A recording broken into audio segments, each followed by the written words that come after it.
President of the Russian Federation, Vladimir Putin.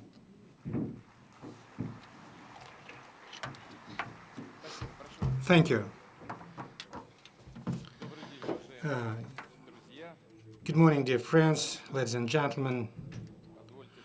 Allow me to welcome you in Vladivostok. With many of you, we've met 3 years ago during the APEC summit, and today it's a real pleasure for me to see you at the Eastern Economic Forum. It's the first time we are organizing such a forum, and your active participation of national and foreign business community is a sign of the interest you have vis-à-vis the Far East. And it's an important region with huge capacity, and it's a sign of deep transformations which are going on in the Far East. Practical demonstration of our policy is aimed at fast and active development of this region. I'd like to stress that the development of Far Eastern territories reflects historical continuity for Russia. Advancement of Russia to the Pacific frontiers is the result of great efforts and courage of many of our predecessors. Development of the Far East is linked to the great Russians, industrialists, explorers, and in spite of changes of time and political systems, such a development path remains constant.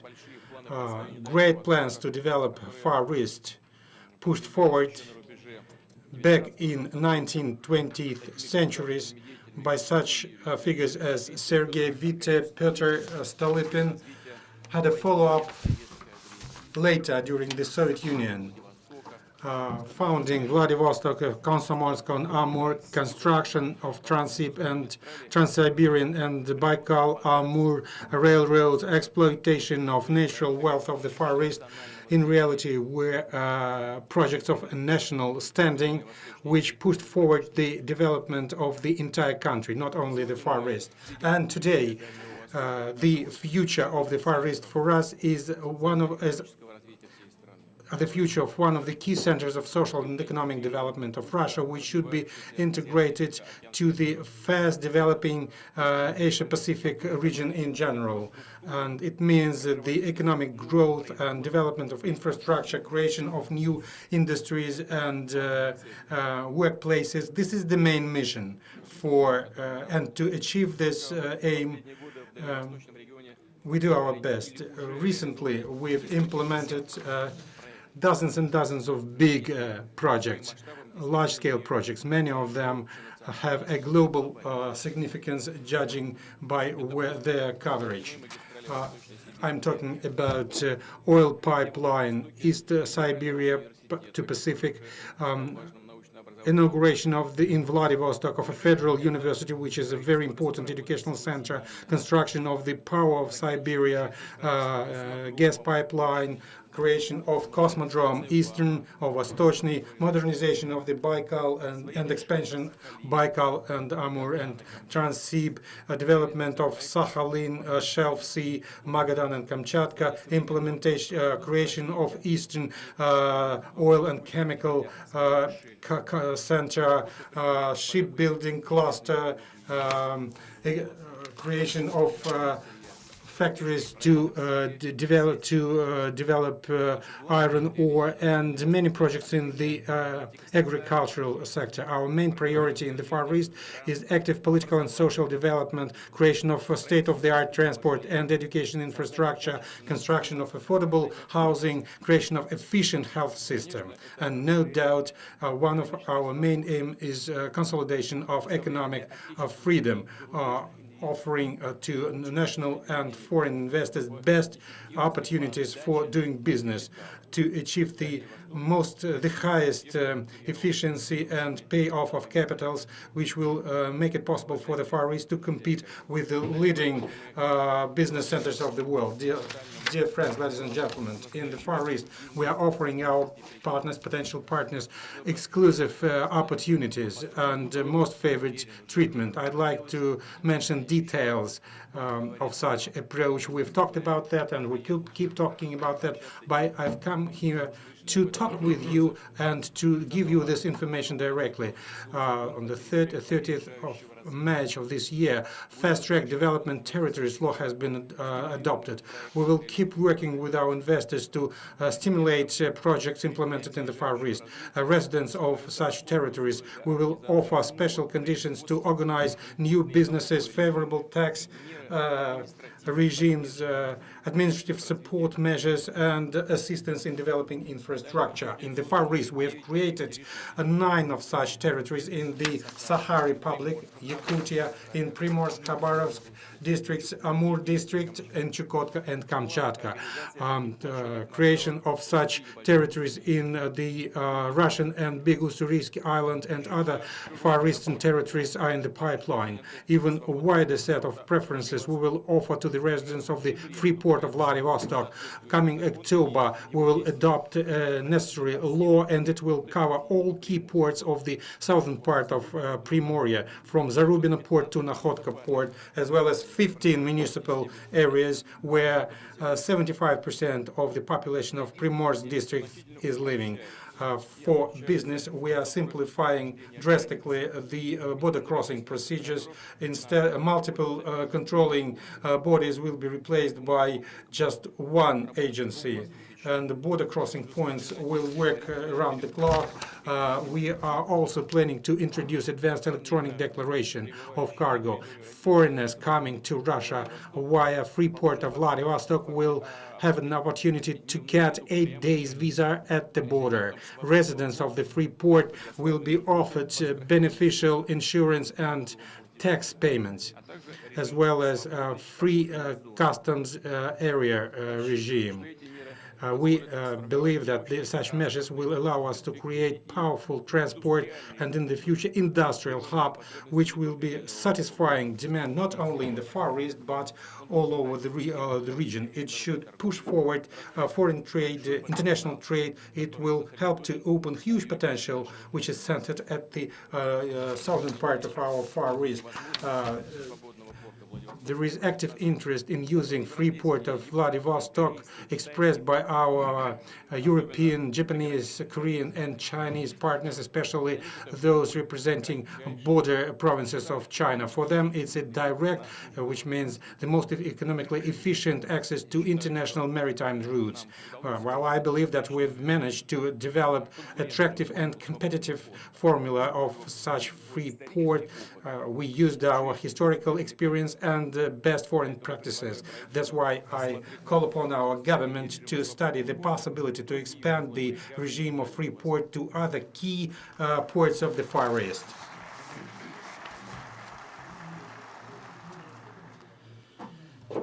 Well, if investor invests in the Far East to develop mineral resource deposits, new industries, no doubt we will try to assist him in establishing the necessary infrastructure.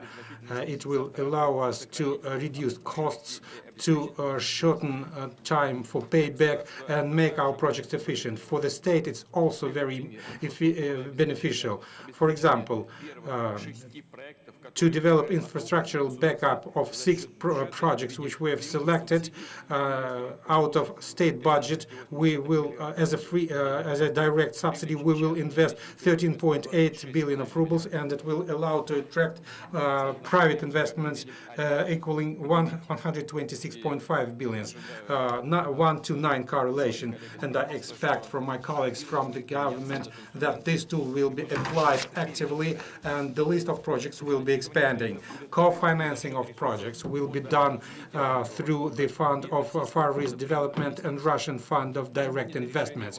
We've adopted the decision to finance the construction of a bridge which will link Nizhny Leninsk and Tunsian, in other words, which will link together Russia and China. This fund, together with Russian and as well as foreign partners, has invested more than 50 billion of rubles to projects in the Far East.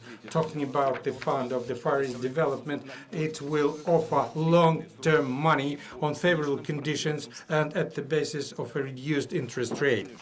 Well, I'd like to remind that in my message to our Federal Assembly, I've proposed a mechanism of capital top-up of this fund. I will avoid mentioning the details, but I'd like to ask our colleagues from the government to determine the sources as soon as possible.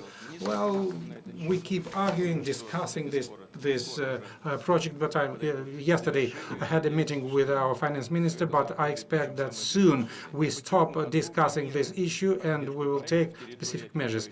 Well, to develop our fast-track development zones and free port of Vladivostok will be efficient if we will improve the business climate in the Far East drastically. Regions should introduce actively the best practices in their cooperation with investments, in offering state services, in supporting SMEs, as well as in assisting projects which will develop housing and social infrastructure.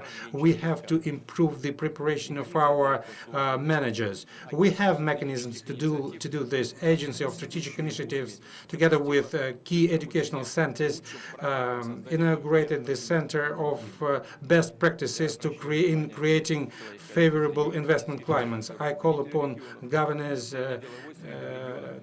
and I would like to tell them that business environment in your region, it's your responsibility, and we will assess the results of such efforts in the regions on the basis of the opinions of businessmen and entrepreneurs. I'm talking about the activities which have to do with the creation of such business-attractive investment climates. I'd like to remind that here in the Far East we are creating additional opportunities for our citizens which would like to move here and start their own business, agricultural farms or new industries. We are talking about our government's initiative to give free of charge to Russian citizens plots of land up to 1 hectare in the Far Eastern region. Practical implementation of this project will start in 2016, and I hope that it will affect favorably the development of huge Far Eastern territory, will attract to this region new people. I call upon our government to study this project expeditiously and pass it to the State Duma, and to simplify the procedure of offering such plots of land using IT technologies as well. I'd like to repeat, here in the Far East, all basic conditions for business should be competitive. Access to financial resources, administrative procedures, transport, as well as energy tariffs. In the framework of this project, we have to develop specific measures with an aim to reduce transport and energy costs of business in the Far East. We have to develop and approve attractive for the users, investors, electricity tariffs in each and every region. And I'm stressing this. I studied before this meeting what is going on with tariffs, and it's our long-term project of this. A long-term problem of this region. I would like to ask our Ministry of Energy to pay special attention to the situation in the region, in each and every area of the Far East. If needed, I would like to ask you to attract additional budgetary resources to create necessary infrastructure. I'd like to call upon all potential investors, Russian as well as foreign investors, who are planning or working already in the Far East and who are interested in investing in. We are interested in investing in all sectors of the region: shipbuilding, metallurgy, wood processing, bioresources, transport, energy, as well as health and tourism. Your projects will be supported. Will be supported and assisted. If there is a need, you could go directly to people responsible for this, including my representative, who is Deputy Prime Minister, Mr. Trutnev. He has all the necessary authority to do this.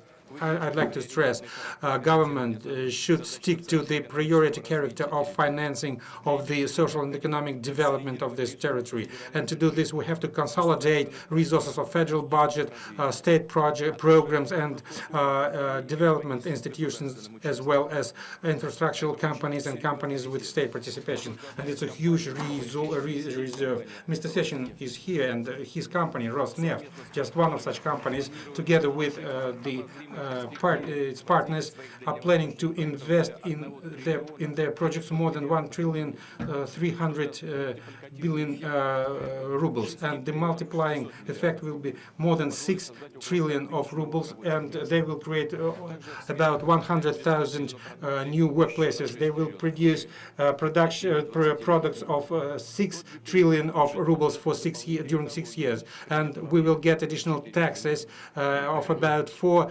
trillion of rubles. We will keep developing shipbuilding cluster. I've mentioned this already. I'd like to inform you, saying that I have decided to speed up the modernization of Far Eastern shipbuilding complex Star or Zvezda, and invest into companies of Rosneftegas 60 billions of rubles. We have resources. It's a rather reliable source.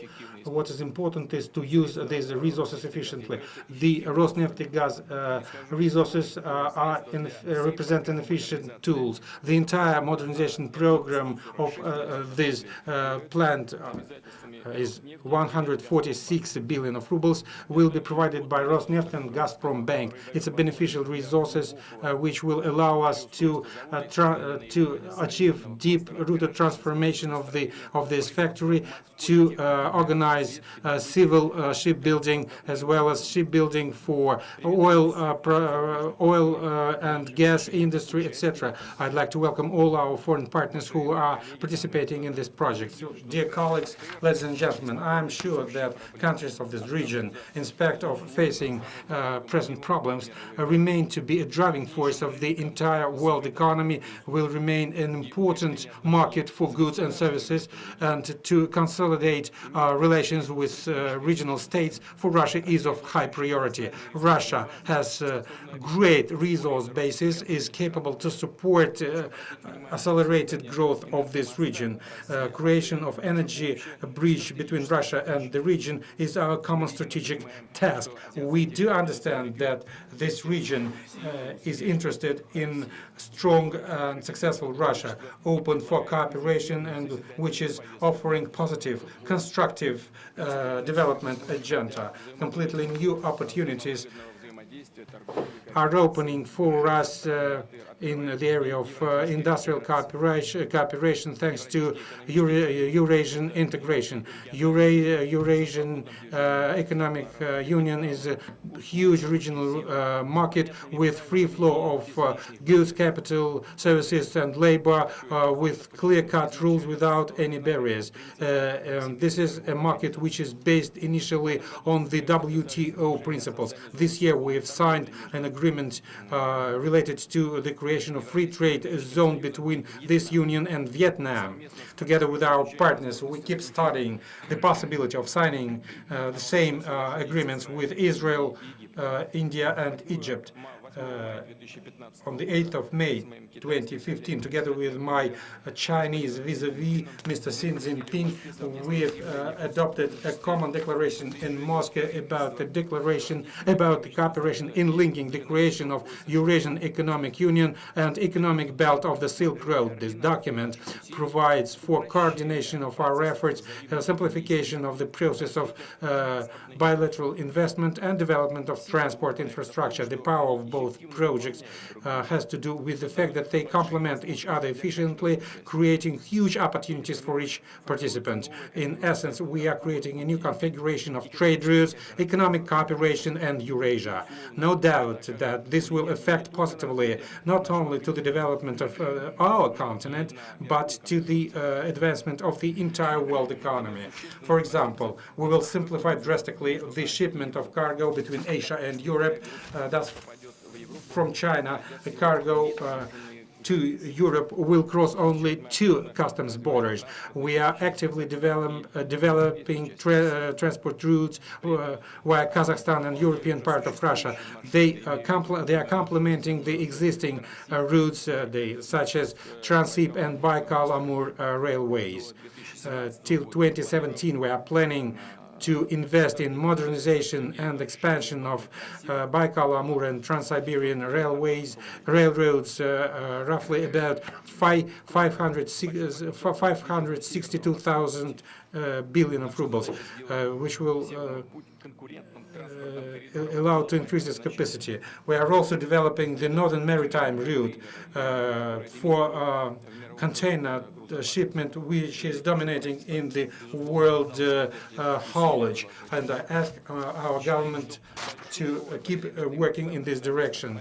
I believe that in implementing a large-scale common projects, here, international financial institutes could play a key role. And I'm talking about new development bank of BRICS with a capital of $100 billion, as well as Asian Bank of Infrastructural Investments with a declared capital of another $100 billion. And as you know, Russia is an active participant in this bank, judging by the amount of capital we are invested there. We are number 3 after China and India. We will be consolidating our cooperation with the regional states in creating infrastructure, developing trade and industrial cooperation.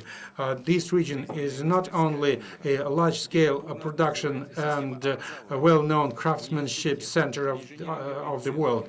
Here we can see the active development of universities, educational centers, engineering centers, high-tech industries, what we call economy of knowledge and intellect. And our cooperation in science and educational sector becomes more and more important. It could push forward the technological development of all regional states. Russia has deep-rooted fundamental scientific ideas here, and we are ready to formulate our initiatives in this area. For example, we could create large-scale investigation platform or research platform or platform of so-called mega science, and this could form a basis for scientific breakthroughs. We have presently CERN and ITER, which are located in Europe, mainly in Europe, and I think it's a high time to create the same infrastructure, the network of educational and scientific centers in Asia and Pacific region. Russia calls upon all interested parties to participate in this initiative. One of our centers is located here in the Far Eastern Federal University, where we are meeting today. We hope that it will become a platform for new ideas for the development of Russia and the entire region. This university, which we can see it today in its present state, has been established 3 years ago. Today, together with our colleagues from China, Japan, and India, we are actively developing business as well as fundamental and applied research. A lot of young people come here from different regions of Russia, and I hope that will stay here. Far East needs highly qualified experts, scientists, engineers, managers, organizers of industry, highly qualified workers with attractive competencies. And to attract such people, we have created the agency to develop human potential. Ladies and gentlemen, dear friends, we do understand the scale of the tasks that we have to solve. No doubt we will succeed. We are basing ourselves on realistic and proved strategy, and in practical life we are implementing our plans. And the idea of state-of-the-art Far East, the Far East of the 21st century, was supported by our society, which guarantees the success. According to the recent studies, the majority of our citizens have no doubt that it will be a dynamic and prosperous region. The Far East is open for everybody who is ready to cooperate and work, who is ready to implement his or her idea or business plans in this region to use unique opportunities for the development. I wish you success. Thank you for your attention.